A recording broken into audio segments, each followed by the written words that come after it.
אתה יצרתו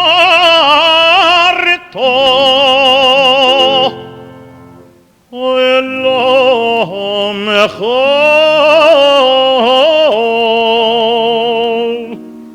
מקדם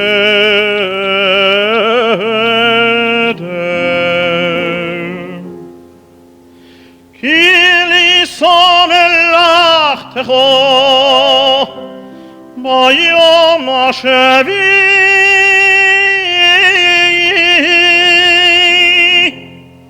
כי לישא מלאכתך כי לישא מלאכתך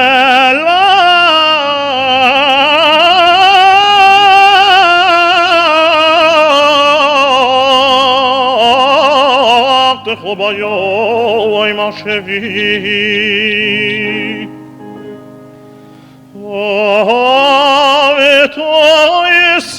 ותעשנו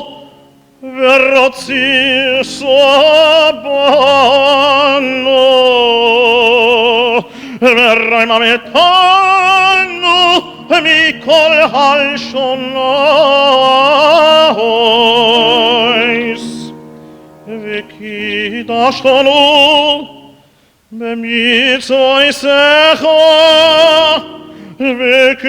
וקרבתנו מלכנו לעבודתך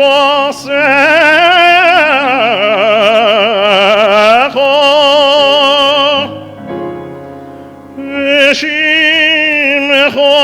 הגדול והקדוש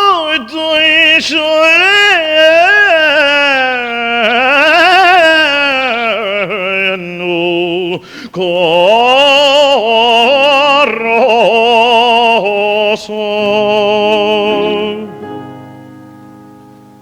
ותיתן לנו עד השם אלוהינו ביהבו שבוסו למנוחה וראשי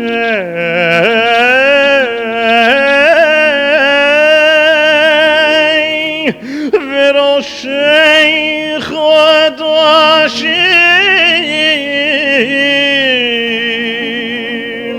וראשי חדשים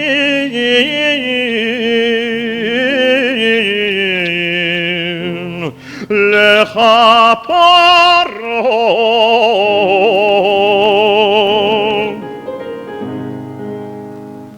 ולפי שחוטנו לפניך ולפי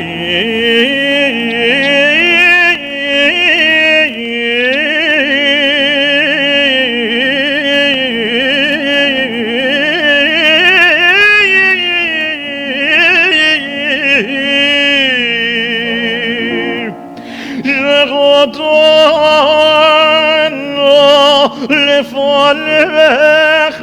שרתנו לפניך אנחנו מבויסנו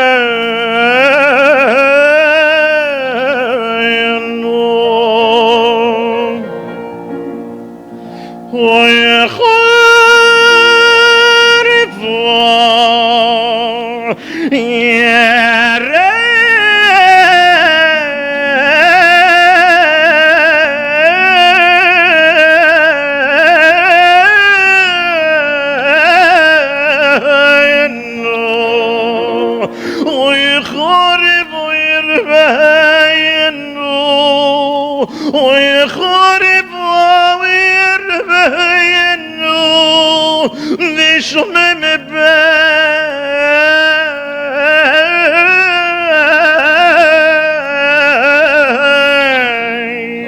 ويشمم بين مقداشينه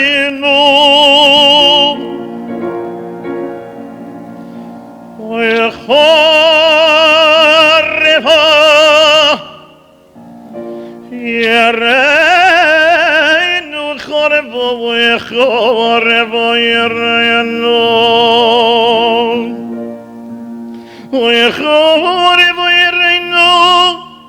ושם מקדשנו יחרב ויראינו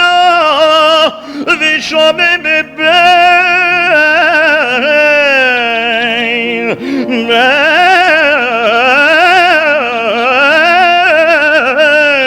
ושם בבייס מקדש ויינו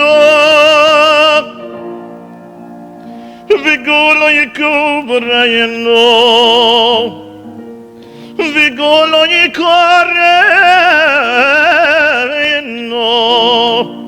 ונוטה לכבוד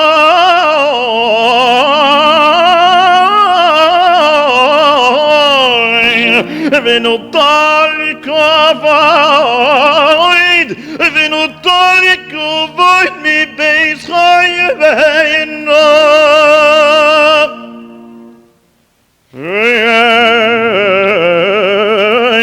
אנחנו יכולים לעשות לך יבוא ישרנו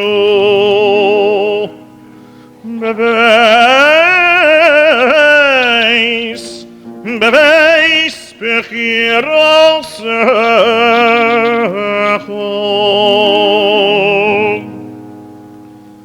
בבייס הגדול והקדוש שנקרא שמך לעול מפני היום שניתן לך במקדשך